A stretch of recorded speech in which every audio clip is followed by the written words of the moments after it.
وعن سهل بن سعد رضي الله تعالى عنهما أن رسول الله صلى الله عليه وسلم قال: إن هذا الخير خزائن، لتلك الخزائن مفاتيح، فطوبى لعبد جعله الله مفتاحا للخير مغلاقا للشر، وويل لعبد جعله الله مفتاحا للشر مغلاقا للخير۔ حضرت سہل بن سعد رضی اللہ تعالی عنہ حضور علیہ الصلوۃ والسلام کا ارشاد گرامی نقل فرماتے ہیں: ان ھذا الخیر خزائن، یہ جو خیر یعنی مال و دولت ہے اس کے خزانے ہیں اللہ کے نزدیک۔ لتلک الخزائن مفاتیح، اور ان خزانوں کی کچھ کنجیاں اور چابیاں ہیں۔ فطوبى لعبد جعلہ اللہ مفتاحا للخیر، خوشخبری ہے اس آدمی کے لیے جس کو اللہ نے خیر کی، بھلائی کی اور اچھائی کی چابی بنایا ہو۔ مغلاقا للشر، شر، فساد اور فتنے کو بند کرنے کا سبب بنایا ہو۔ وویل لعبد، اور اس آدمی کے لیے ہلاکت اور بربادی ہے، جعلہ اللہ مفتاحا للشر، جس کو اللہ نے شر کی اور برائی کی چابی بنایا ہو۔ مغلاقا للخیر، اور خیر اور اچھائی کو بند کرنے کا سبب اور ذریعہ بنایا۔ اس حدیث مبارک کے اندر مال کو خیر سے، بھلائی کی چیز سے تعبیر فرمایا گیا کہ یہ مال اللہ کے نزدیک خیر کے خزانوں، بھلائی کے خزانوں میں سے ایک خزانہ ہے۔ لیکن ان خزانوں کی کچھ کنجیاں اور چابیاں ہیں کہ اگر ان چابیوں سے ان کو کھولا جائے، ان چابیوں کا استعمال کیا جائے تو یہ خیر بن جاتی، اور اگر ان چابیوں کا غلط استعمال کیا جائے تو یہ شر بن جاتی۔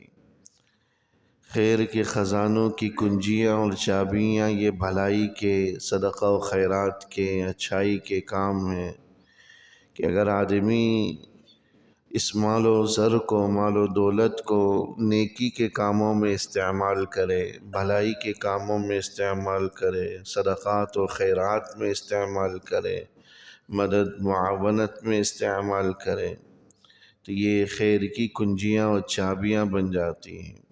اس کے ذریعے مزید اللہ کی طرف سے فراوانی اور اللہ کی طرف سے مزید خیر کے خزانوں کے دروازے کھول دیے جاتے ہیں۔ لیکن اگر وہ اس مال کو صحیح راستوں میں استعمال نہ کرے، برائی اور شر کے راستوں میں استعمال کرے، تو پھر یہ شر کی چابیاں بن جاتی۔ آسان لفظوں میں اللہ نے مال و دولت کے اندر دونوں قسم کی صلاحیتیں رکھی۔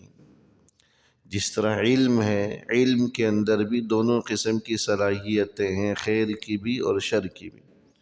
کچھ لوگ ہوتے ہیں جو اپنے علم کو صحیح استعمال کرتے ہیں، لوگوں کے لیے دینی رہنمائی کا ذریعہ بنتے ہیں، لوگوں کی اصلاح اور خیر کا ذریعہ بنتے ہیں، وہ اپنے علم کو صحیح استعمال کرتے ہیں۔ کچھ لوگ ہوتے ہیں جو اپنے علم کا غلط استعمال کرتے ہیں اور لوگوں کے لیے مزید گمراہی کا باعث بنتے ہیں، جس کا ہمیں مشاہدہ آج سوشل میڈیا پر ہوتا ہے۔ ہر قسم کے لوگ وہاں پر اپنی اپنی علمیت کو جھاڑنے اور علمیت سے لوگوں کو متاثر کرنے میں لگے ہوئے۔ ان گنت لوگ ایسے بھی ہیں جو اچھے ہیں، اپنے علم کو لوگوں کی رہنمائی کا ذریعہ بناتے ہیں، لیکن ان گنت لوگ ایسے ہیں جو وہاں پر فساد، فتنہ اور گمراہی کا ذریعہ بنتے ہیں۔ اپنے علم کی بنیاد پر لوگوں کو وہ چیزیں بتلاتے ہیں جو درست نہیں ہوتی، جو غیر شرعی ہوتی ہیں، شریعت کے خلاف اور متصادم ہوتی ہیں۔ قرآن و سنت کے حوالے سے شکوک و شبہات، حضرات صحابہ کے حوالے سے شکوک و شبہات، اسلاف اور مجتہدین کے حوالے سے شکوک و شبہات پیدا کر دے۔ تو ان لوگوں کا علم لوگوں کے لیے گمراہی کا باعث بنتا ہے، لوگوں کے لیے ضلالت کا باعث بن جاتا ہے، ہر حق سے بھٹکنے کا ذریعہ بن جاتا ہے۔ تو علم کے اندر دونوں قسم کی صلاحیتیں ہیں۔ اپنے علم کو اگر صحیح استعمال کریں، قرآن و سنت کے مطابق چلیں، تو یہ لوگوں کے لیے خیر کا باعث بنے گا۔ غلط استعمال کریں تو گمراہی کا باعث بنے گا۔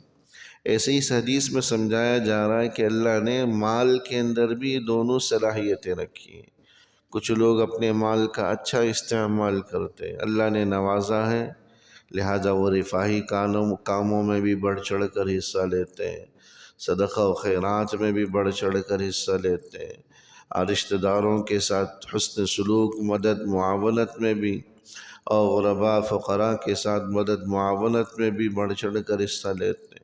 ہاں، مدرسے چل رہے ہیں، مساجد آباد ہیں، یہی سب اصحاب خیر کی بدولت تو ہے۔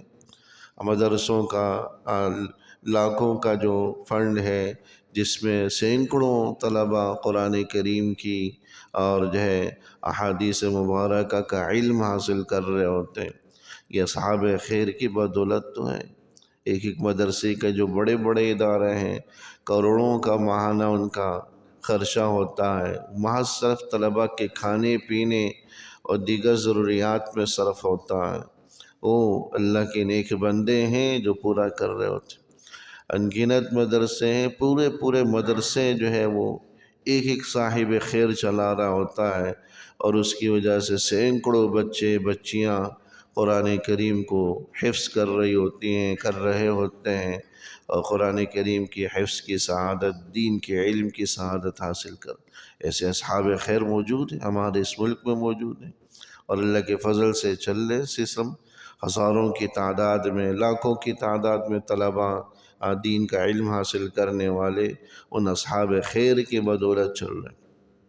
لیکن کچھ ایسے بھی ہیں جو اپنے مال کا غلط استعمال کرتے ہیں، برائی کے اڈے انہوں نے کھول رکھے ہیں، برائی کی جگہ انہوں نے کھول رکھی ہیں، جہاں صرف شر ہی شر ہے، جہاں صرف فساد ہی فساد ہے، جہاں صرف بدکاری ہی بدکاری ہے، وہ اڈے چلا رہے ہیں، وہ جگہ چلا رہے ہیں، سینما کھلے ہوئے ہیں، وہ آباد ہیں، اور اسی طرح ناچ گانے اور دیگر چیزوں کی مخلوق تقریبات کے انعقاد کی جگہ بھی لوگ آسانی سے فراہم کرتے ہیں۔